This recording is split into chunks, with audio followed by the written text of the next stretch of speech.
श्री सद्गुरू कृपा अकॅडमीमध्ये आपलं सर्वांचं स्वागत आहे. विद्यार्थी मित्रांनो, आज आपण या ठिकाणी 29 ते जे काही 31 जानेवारीपर्यंत जे काही करंट अफेअर असतील ते आपण या ठिकाणी पाहणार आहोत. तुम्ही कोणत्याही एक्झाम देत असाल, ऑल एक्झामसाठी हे तुम्हाला लेक्चर काय असणार आहे, अगदी उपयुक्त असणार आहे. तर विद्यार्थी मित्रांनो, आज आपण या ठिकाणी काय करूया, लगेच सुरुवात करूया. पहा या ठिकाणी प्रश्न क्रमांक 1 पहा. अलीकडेच NAM म्हणजेच नाम शिखर परिषद 2024चे आयोजन कोठे करण्यात आलेले आहे? तर हे युगांडा या देशामध्ये आयोजित करण्यात आलेलं आहे. हे संस्करण विचारलं तर कितवं आहे, ही आवृत्ती कितवी आहे, तर ही 19वी आवृत्ती आहे. आता नाम काय असतं, नामबद्दल आपण थोडक्यात डिटेल पुढे काय करूया, माहिती पाहूया. या ठिकाणी पहा, नामचा फुल फॉर्म काय आहे, नॉन अलाइज मोमेंट. म्हणजेच काय, फॉर एक्झाम्पल आता बघा, काही दिवसांपूर्वी काय झालेलं होतं, जे काही युक्रेन रशिया जे काही युद्ध चाललेलं होतं, किंवा पॅलेस्टाईन बघा, आणि जे काही इस्रायलचं काय झालेलं होतं, युद्ध चालू होतं, बरोबर. पण त्याच्यामध्ये कोणत्याही प्रकारचा इतर देशांनी हस्तक्षेप करायचा नाही, किंवा कोणीही काय करायचं, हस्तक्षेप न करता, एकमेकांची बाजू न घेता, किंवा एकमेकांना कोणत्याही प्रकारचं बघा स्वतःचं ओपिनियन न देता, किंवा सहभागी न होणं, किंवा एक शांततेची भूमिका ठेवणं, तर त्याच्यामध्ये पार्टिसिपेशन न करणं, यालाच काय म्हणायचं, नाम परिषद आहे. म्हणजेच बघा, याच्यामध्ये काय होतं, ज्यावेळी पंडित जवाहरलाल नेहरू ज्यावेळी आपले पंतप्रधान होते, त्यावेळी याची घोषणा करण्यात आलेली होती. मग त्यावेळी काय झालं होतं की एकमेकांना सहाय्य करून युद्धामध्ये खूप मोठं काय होऊ शकतं, मोठं युद्ध तयार होऊ शकतं, किंवा मोठी हानी होऊ शकते. त्याच्यामुळे एक शांततेचा एक इलाज आहे तो प्रकारचा. त्याच्यामुळे हे नाम ही शिखर परिषद त्याच्यामध्ये काय करण्यात आलेली, त्यावेळी तयार करण्यात आलेली आहे. तर बघा, या ठिकाणी भारताचे परराष्ट्र व्यवहार मंत्री S जयशंकर यांनी 19व्या नाम शिखर परिषदेत भारताचे प्रतिनिधित्व केलेलं आहे. 2 दिवसीय ही नाम शिखर परिषद आहे. एकूण 120हून अधिक विकसनशील देशांना ही एकत्रित आणते. आणि या ठिकाणी पहिली नाम शिखर परिषद कधी झाली, तर 1961 झालेली होती. आणि त्यावेळचे पंतप्रधान हे कुठे होती, तर बेलग्रेड युगोस्लाविया या ठिकाणी याचं आयोजन करण्यात आलेलं होतं. आणि 1961 साली त्यावेळी भारताचे पंतप्रधान कोण होतं, तर पंडित जवाहरलाल नेहरू यांच्या कारकिर्दीमध्ये ही नाम परिषदेची सुरुवात झालेली आहे. अतिशय महत्त्वाचा पॉईंट आहे, अतिशय महत्त्वाची ही शिखर परिषद आहे. यानंतर पहा, नुकत्याच झालेल्या इंडिया कप 2024मध्ये पुरुष दुहेरीचे विजेतेपद कोणी जिंकलेले आहे, तर हे पहा, कांगबिन ह्यूक आणि सिओ सांगजे या दोघांच्या जोडीने हे काय केलेले, हे पुरुष दुहेरीचे विजेतेपद मिळवलेले आहेत. विद्यार्थी मित्रांनो, हे दोघे जण कोण आहेत, हे कोरियन आहेत. आणि कोरियनची ही पहिली जोडी अशी आहे की त्यांनी हे विजेतेपद मिळवलेलं आहे. आणि या ठिकाणी पहा, हे दोघं आहेत ते सात्विक साईराज रंकीरेड्डी आहेत आणि चिराग शेट्टी आहेत. या दोघांना ह्या फायनलमध्ये त्यांनी काय केलेले, त्यांनी हरवलेलं आहे. आणि तरीसुद्धा या दोघांची पण रँक 1 नंबरला आज ठरलेली आहे, कारण ते फायनलमध्ये पोचलेले आहेत. आणि ओव्हरऑल जर विचार केला तर त्यांचं रँकिंग 1 आहे. आता हीच माहिती आपण पुढे पाहूया. या ठिकाणी पहा, पुरुष दुहेरीचे विजेतेपद जिंकणारी ही पहिली कोरियन जोडी आहे. उपविजेते सात्विक साईराज रंकीरेड्डी आणि चिराग शेट्टी हे दोघे जण आहेत. सात्विक साईराज रंकीरेड्डी आणि चिराग शेट्टी यांचा रँक 1 आहे. हा ओव्हरऑल काढलेला रँक आहे, तो ओव्हरऑल रँक किती आहे, 1 आहे. यानंतर पहा, 2024मध्ये जॉय अवॉर्ड्सने सन्मानित होणारी पहिली भारतीय महिला कोण ठरलेली आहे, तर बघा, आलिया भट्ट यांना हा जॉय अवॉर्ड्सने सन्मानित करण्यात आलेला आहे. 20 जानेवारी 2024 रोजी याचं आयोजन करण्यात आलेलं आहे. सौदी अरब येथे या ठिकाणी आयोजित करण्यात आलेलं आहे. मागील वर्षी आलिया भट्ट यांना गंगूबाई काठेवाडी या चित्रपटासाठी राष्ट्रीय पुरस्काराने सन्मानित करण्यात आलेलं आहे. अतिशय महत्त्वाचा हा अवॉर्ड्स आहे, जॉय अवॉर्ड्स आलिया भट्ट यांना भेटलेला आहे. 20 जानेवारी 2024 रोजी आयोजित, आणि सौदी अरब या ठिकाणी याचं आयोजन करण्यात आलेलं होतं. महत्त्वाचा पॉईंट आहे, त्याचप्रमाणे हा सुद्धा अवॉर्ड त्यांच्यासाठी महत्त्वाचा आहे. यानंतर पहा, पंतप्रधान नरेंद्र मोदी यांनी सौर पॅनल बसवण्यासाठी अलीकडेच कोणती योजना सुरू केलेली आहे, तर प्रधानमंत्री सूर्योदय योजना आहे. बघा, याच्यामध्ये काय केलेलं आहे, करोडो व्यक्तींच्या जे काही छतावरती त्यांना काय करायचं आहे, शे करायचं आहे, सौर पॅनल बसवायचं आहे. आणि याच्यामध्ये बघा, जेवढं सौर पॅनल तयार होतील तेवढी सौर ऊर्जा वापरता येईल. सौर ऊर्जा वापरेल तर त्याचा उपयोग काय होईल, तर जे काही कार्बन डायऑक्साईड आहे त्याचं उत्सर्जन ऑटोमॅटिकली कमी होईल आणि 2070पर्यंत आपल्याला कार्बन डायऑक्साईड मुक्त भारत बनवायचा, आणि ते सुद्धा आपलं टार्गेट आहे. त्याचप्रमाणे सौर ऊर्जा जी कधीही न संपणारी ऊर्जा आहे त्याचा सुद्धा वापर करू शकतो आपण, आणि त्याच्यामुळे हा एक जे काही ऊर्जेचा एक चांगला स्रोत आहे तो सुद्धा आपल्याला चांगल्या प्रकारे वापरता येईल. तर हीच महत्त्वाची योजना आहे सूर्योदय योजना. 40% आर्थिक सहाय्यता मदत करणार आहे. यासाठी पंतप्रधान 1 करोड घरांवर सोलर पॅनल बसवण्याचं उद्दिष्ट आहे. यानंतर पहा पुढील प्रश्न. नुकतेच हमारा संविधान हमारा सन्मान या अभियानाचे उद्घाटन कोणी केलेलं आहे, तर जगदीप धनखड यांनी हे केलेलं आहे, आयोजन किंवा उद्घाटन केलेलं आहे. हे कोण आहे? जगदीप धनखड हे 14वे उपराष्ट्रपती आहेत. महत्त्वाचा पॉईंट आहे. भारताचे सध्याचे राष्ट्रपती कोण आहेत, तर द्रौपदी मुर्मू आहेत. हे पण लक्षात ठेवायचं आहे तुम्हाला. भारतीय प्रजासत्ताकाच्या 75व्या वर्षाच्या स्मरणार्थ हे अभियान सुरू करण्यात आलेलं आहे. उपराष्ट्रपती श्री जगदीप धनखड यांनी आमचे संविधान आमचा सन्मानचे उद्घाटन केलेलं आहे. आता याचं उद्दिष्ट काय आहे हे आपण पुढे जाणूया. संविधानिक आदर्शाचे पालन करण्यासाठी अभियान आणि जबाबदारी जागृत करणे, नागरिकांना लोकशाहीमध्ये सहभागी होण्यासाठी आणि अर्थपूर्ण योगदान देण्यासाठी सक्षम करणे हे याचं महत्त्वपूर्ण उद्दिष्ट आहे. यानंतर पुढील प्रश्न.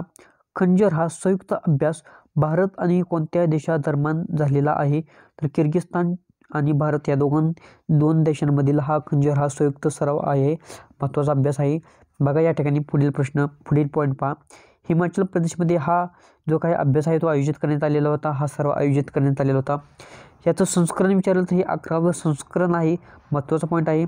22 जानेवारी ते 3 फेब्रुवारी 2024पर्यंत किर्गिस्तान 22 जानेवारी ते 3 फेब्रुवारी 2024पर्यंत याचं आयोजन करण्यात आलेलं आहे. किर्गिस्तानची राजधानी महत्त्वाची आहे. बिश्केक ही याची राजधानी आहे.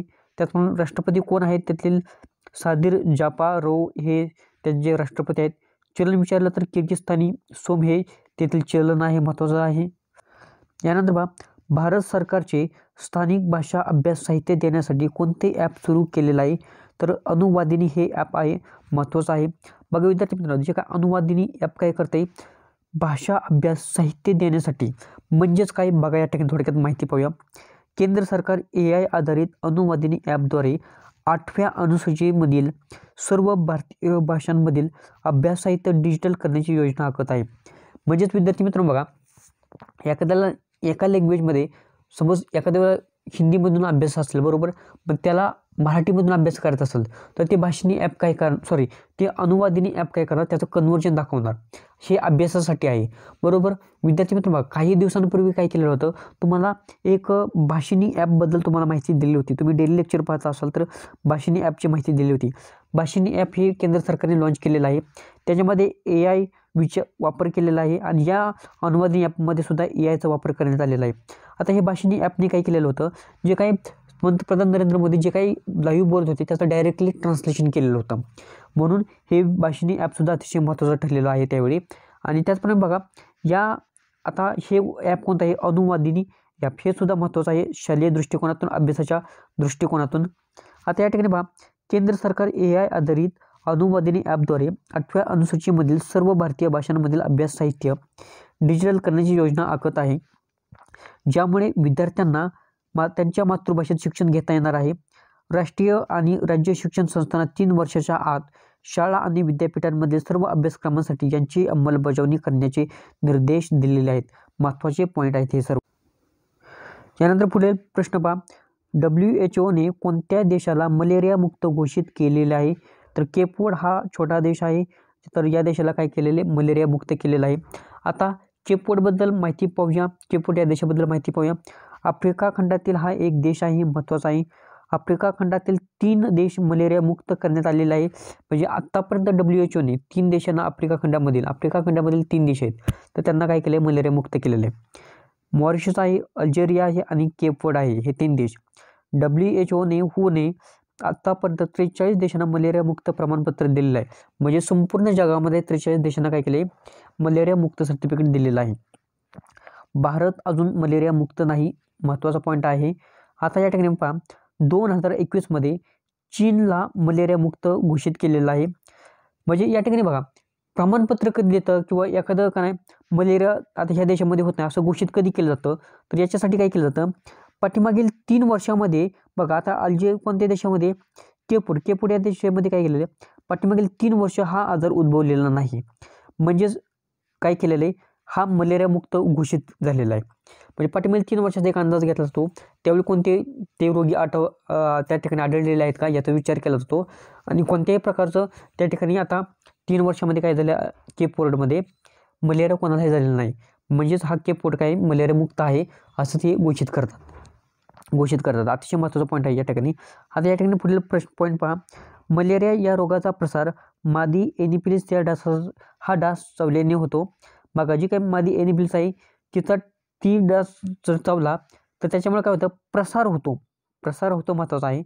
आणि मलेरिया हा रोग प्रोटोझोआ प्लाझ्मोडियममुळे होतो. बघा म्हणजे एकामुळे रोग होतो आणि एकामुळे प्रसार होतो, हे दोन्ही पॉईंट महत्त्वाचे आहेत.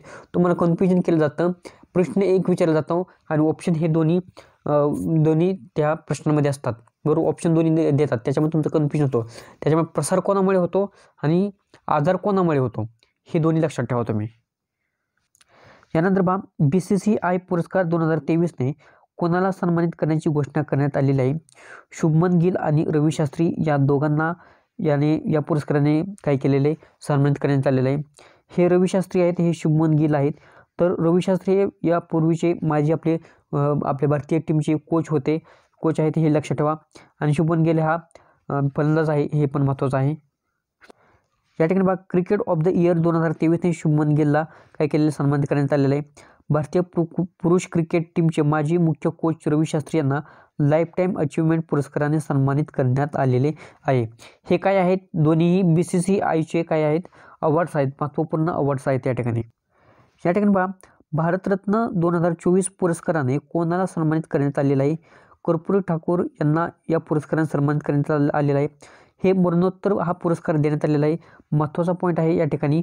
बघा यांनी ज्यावेळी बिहारचे जे काय होते माजी मुख्यमंत्री आहेत हे, आणि ज्यावेळी मुख्यमंत्री पदावर होते त्यावेळी त्यांनी वेगवेगळ्या प्रकारच्या योजना आणलेल्या आहेत. त्याचप्रमाणे वेगवेगळ्या प्रकारचं बघा त्यांनी त्यावेळी ज्या काही स्कीम तयार केलेल्या होत्या, जे काही आरक्षण वेगवेगळ्या प्रकारचं तयार केलं होतं, त्यांनी काय केलेलं खूप महत्त्वपूर्ण त्यावेळी काय केलेलं, खूप मोठ्या चांगल्या प्रकारे जे काही विकासाच्या गोष्टी केलेल्या होत्या किंवा ज्या काही चांगल्या योजना केलेल्या होत्या, तर त्याचाच बऱ्यापैकी काय केलेलं प्रत्येक राज्याने त्यांचं कॉपी केलेलं आहे. किंवा प्रत्येक हानी पहिल्यांदा सुरुवातीला डोकं लावलं चांगलं किंवा या ठिकाणी एखादा निर्णय घेतलेला असेल तर तोच निर्णय प्रत्येक राज्यामध्ये बऱ्यापैकी झालेला आहे. जसं काही शिक्षणाच्या बाबतीत असतील, काही आरक्षणाच्या बाबतीत असतील किंवा जे काही इतर मागासवर्गाच्या बाबतीत त्यांनी जे काही निर्णय घेतलेले असतील, तर ते सर्व निर्णय सर्व भारतीय देशाला लागू होतील अशा प्रकारचे त्यांचे मोठे निर्णय होते. आणि त्यांचेच निर्णय बऱ्याच राज्यांनी त्यांनी एखादा मोठा निर्णय घेतला तर बऱ्यापैकी बरेच राज्य ते काय करायचे, त्या निर्णयाला कॉपी करायचे. तर त्याच्यामुळं त्यांचे एक कर्तृत्व एवढं महान होतं, एवढं मोठं होतं की त्यांना भारतरत्न आज त्यांना देण्यात आलेला आहे. त्यानंतर पहा बिहारचे माजी मुख्यमंत्री कर्पूरी ठाकूर यांना भारतरत्न मरणोत्तर देऊन सन्मानित करण्यात आलेला आहे. राष्ट्रपती द्रौपदी मुर्मू यांनी 23 जानेवारीला त्यांच्या 100व्या जयंतीच्या एक दिवस आधी ही घोषणा केलेली होती. कर्पूरी ठाकूर हे दोनदा बिहारचे मुख्यमंत्री आणि एकदा उपमुख्यमंत्री होते. मुख्यमंत्री 22 डिसेंबर 1970 ते 2 जून 1971 आणि 24 जून 1977 ते 21 एप्रिल 1979 दरम्यान होते. हे महत्त्वाचं पॉईंट आहे आणि हे तारीखसुद्धा महत्त्वाची. यानंतर पुढील प्रश्न पहा, भारत हा जगातील कितवा मोठा शेअर मार्केट बनलेला आहे. तर हा भारत हा जगातील 4था शेअर मार्केट मोठा बनलेला आहे. आणि शेअर मार्केट म्हणजे काय, स्टॉक मार्केटबद्दल या ठिकाणी माहिती सांगितलेली आहे. तर बघा पुढील प्रश्न पहा, कोणत्या राज्य सरकारने गृहज्योती योजना सुरू करण्याची घोषणा केलेली आहे. तर तेलंगणा या राज्याने गृहज्योती योजना सुरू करण्याची घोषणा केलेली आहे. आता या ठिकाणी तेलंगणा या राज्याबद्दल थोडक्यात माहिती पाहूया. तेलंगणाची राजधानी कोणती आहे, तर हैदराबाद ही राजधानी आहे. मुख्यमंत्री कोण आहेत, रेवंत रेड्डी आहेत. राज्यपाल कोण आहेत, तर तमिलसाई सुंदर राजन हे कोण आहेत, राज्यपाल आहेत. यानंतर पहा भारत आणि इजिप्तच्या दरम्यान कोणता सराव अभ्यास सुरू झालेला आहे, तर सायक्लोन हा सराव सुरू करण्यात आलेला आहे.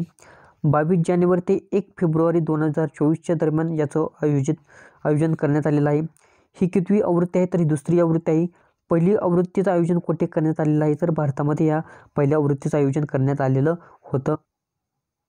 यानंतर पहा पुढील प्रश्न पहा, कोणते राज्य सरकार जगातील पहिले मेलानस्टिक टायगर सफारी उभारणार आहे तर ओडिशा हे राज्य हे उभारणार आहे. तर पहा कुठे तर मयूरभंज जिल्ह्यामध्ये याचं आयोजन करण्यात आलेलं आहे. ओडिशा या राज्याबद्दल आपण काय करूया या ठिकाणी थोडक्यात माहिती पाहूया. या ठिकाणी राजधानी कोणती आहे तर भुवनेश्वर आहे. मुख्यमंत्री कोण आहेत तर नवीन पटनायक आहेत. राज्यपाल कोण आहेत तर रघुवर दास हे कोण आहेत महत्त्वाचे राज्यपाल आहेत. यानंतर पहा अलीकडेच X-59 supersonic jet son of Concorde अनावरण कोणी केलेलं आहे तर नासाने हे सुरू केलेलं आहे. या ठिकाणी याचा वेग किती आहे 925 माईल पर आवर्स आहे. या ठिकाणी हे विमान न्यूयॉर्क ते लंडन हे एवढं अंतर 3.5 तासात प्रवास करू शकते. या ठिकाणी पहा जे काय सन ऑफ कॉन्कॉर्ड म्हणजे कॉन्कॉर्ड हे एक याच्या पूर्वीचं काय होतं एक फॉर्च्यून होतं अलीकडं याच्या पूर्वीचं एक विमान होतं आणि त्यावेळी काय झालं खूप तेही तेज असायचं खूप चांगल्या प्रकारे फास्ट असायचं परंतु त्याचं खूप मोठं क्रॅश झालेलं होतं आणि त्याच्यामुळे त्याचं बंद करण्यात आलेलं होतं आणि त्याच ताकदीचं त्या प्रकारचं एक आत्ता सध्या नवीन X-59 हे सुपरसोनिक जेट विमान सुरू करण्यात आलेलं आहे आणि त्याच्यासारखंच असल्यामुळे काय केलेलं आहे सन ऑफ कॉन्कॉर्ड हे विमान ह्या जेटचं किंवा या विमानाचं काय केलेलं आहे नाव देण्यात आलेलं आहे. या ठिकाणी पहा अलीकडेच कोणत्या देशाने ऑनलाईन सुरक्षा विधेयक मंजूर सुरू केलेलं आहे तर श्रीलंकेने काय केलेलं आहे हे विधेयक सुरू केलेलं आहे महत्त्वाचा पॉईंट आहे या ठिकाणी. यानंतर पहा सौदी अरबने नुकतेच पहिले अल्कोहोल स्टोअर कोठे सुरू केलेलं आहे तर रियाज या ठिकाणी ते सुरू करण्यात आलेलं आहे. आता या ठिकाणी राजधानी कोणती आहे सौदी अरबची रियाज आहे आणि याच ठिकाणी काय केलेलं आहे अल्कोहोल स्टोअर सुरू केलेलं आहे. बघा अतिशय महत्त्वाचं या ठिकाणी अल्कोहोल स्टोअर महत्त्वाचं आहे. या ठिकाणी म्हणजे जे काही बिअर्स वगैरे असतात तर त्यांचं काय केलेलं आहे त्या ठिकाणी त्यांनी स्टोरेज केलेलं आहे. आता या ठिकाणी पहा हे कोणासाठी आहे तर गैर मुस्लिम व्यक्तींसाठी आहे. आता अतिशय महत्त्वाचं आहे म्हणजे ज्या ठिकाणी त्या काय होतं सौदी अरेबियाला काय होतं बरेच व्यक्ती काय करतात भेट द्यायला येतात किंवा त्या ठिकाणी पर्यटन स्थळ आहे त्या ठिकाणी भेट द्यायला येतात. तर त्या ठिकाणी काय होतं त्या ठिकाणी सौदी अरेबियाची पण एक ओळख आहे की त्यांच्याकडं फक्त इंधन आहे किंवा ऑइल आहे त्या ठिकाणी त्याच्याच ऑइलच्या साठी ते जास्त प्रसिद्ध आहेत. तर ज्यावेळी कोणी भेटायला जातील तर त्यांच्यासाठी काय केलं त्यांनी एक सुविधा केलेली आहे. त्या ठिकाणी लोकांची एक काय होतं मनामध्ये काय विचार असतात सर्वांच्या की त्या ठिकाणी इंधनाशिवाय किंवा जास्त सर्व काही गोष्टी विकतच भेटतात बरोबर कोणत्याही प्रकारचे राहायचं असेल तर कोणत्याही प्रकारची एक चांगली सुविधा नाही म्हणून त्यांनी काय केलेलं आहे एक चांगल्या प्रकारे बिअरचं वगैरे काय स्टोअर म्हणजे अल्कोहोल स्टोअर त्यांनी काय केलेलं आहे त्या ठिकाणी सुरू केलेलं आहे. तर या ठिकाणी सौदी अरब या ठिकाणी आहे. राजधानी कोणती आहे रियाज आहे. चलन कोणते आहे तर रियाल आहे. या ठिकाणी पहा 2024 या वर्षी किती व्यक्तींना पद्मश्री पुरस्काराने सन्मानित करण्यात आलेलं आहे. एकूण 110 व्यक्तींना सन्मानित करण्यात आलेलं आहे. या ठिकाणी पहा 2024 मध्ये 5 पद्मविभूषण पुरस्कार देण्यात आलेला आहे. 17 पद्मभूषण पुरस्कार देण्यात आलेला आहे. 110 पद्मश्री पुरस्कार देण्यात आलेला आहे. विद्यार्थी मित्र बघा जे काही नागरिक पुरस्कार असतात हे एकूण 4 पुरस्कार आहेत. त्याच्यामधील 3 आहेत ते कोण आहेत पद्म पुरस्कार आहेत महत्त्वाचा आहेत आणि एक आहे तो सर्वोच्च नागरी पुरस्कार आहे तो कोणता आहे भारतरत्न पुरस्कार आहे. अशा प्रकारे 4 महत्त्वाचे पुरस्कार आहेत. महत्त्वाचा पॉईंट आहे या ठिकाणी. आता आपण काय करूया एक ओव्हरव्ह्यू करूया पुढे. या ठिकाणी बघा पद्मविभूषण पुरस्कार अतिशय महत्त्वाचा आहे. वारंवार प्रश्न यावरती विचारला जातो. या ठिकाणी पहा श्री एम व्यंकय्या नायडू आहेत. सार्वजनिक व्यवहारासाठी आंध्र प्रदेशच्या आहेत त्या. वैजयंती माला बाली कला क्षेत्रातील आहेत तमिळनाडूचे आहेत. श्री कोनिडेला चिरंजीवी कला क्षेत्रातील आहेत आंध्र प्रदेशचे आहेत. श्री बिंदेश्वर पाठक हे समाजकार्यासाठी प्रसिद्ध आहेत तर बिहार या राज्यातील आहेत. पद्म सुब्रमण्यम कलेसाठी प्रसिद्ध आहेत तमिळनाडूचे आहेत. विद्यार्थी मित्र या 5 व्यक्तींना काय केलेले पद्मविभूषण पुरस्काराने सन्मानित करण्यात आलेला आहे आणि 5ही व्यक्ती अतिशय महत्त्वाचे आहेत. वारंवार पद्मविभूषणवरती बऱ्याच वेळा प्रश्न विचारण्यात आलेला आहे. यानंतर पहा ICC महिला one day cricketer of the year 2023 या पुरस्काराने कोणाला सन्मानित करण्यात आलेलं आहे तर नाईट सायबर यांना सन्मानित करण्यात आलेलं आहे. ह्या इंग्लंडच्या प्लेयर्स आहेत महत्त्वाचा पॉईंट आहे हे. यानंतर पहा राष्ट्रपतींनी किती व्यक्तींना जीवन रक्षा पदक पुरस्काराची साठी घोषणा केलेली आहे. एकूण 31 व्यक्तींना जीवन रक्षा पदक पुरस्कारासाठी सन्मानित करण्यात आलेला आहे. आता याबद्दल थोडक्यात माहिती पाहूया. जीवन रक्षा पदक हा पुरस्कार एखाद्या व्यक्तीचे प्राण वाचविण्याच्या प्रशासकीय कार्यासाठी दिला जातो. समाजातील सर्व स्तरातील लोक या पुरस्कारासाठी पात्र आहेत. सर्वोत्कृष्ट जीवन रक्षा पदक 2024साठी 3. आता याच्यामध्ये सुद्धा ह्या 3 कॅटेगरीसाठी काय केलेले पुरस्कार देण्यात येतो. आता यामध्ये या ठिकाणी पहा, समाजातील सर्व स्तरातील लोक या पुरस्कारासाठी पात्र आहेत. सर्वोत्कृष्ट जीवन रक्षा पदक पुरस्कार 3 आहेत. उत्तम जीवन रक्षा पदक 2024 साठी 7 देण्यात आलेले आहे. जीवन रक्षा पदक 2024 ह्या 21 व्यक्तींना देण्यात आले. यानंतर पुढील प्रश्न पहा, 2024 मध्ये किती व्यक्तींना शौर्य सेवा पदकाने सन्मानित करण्याची घोषणा केलेली आहे.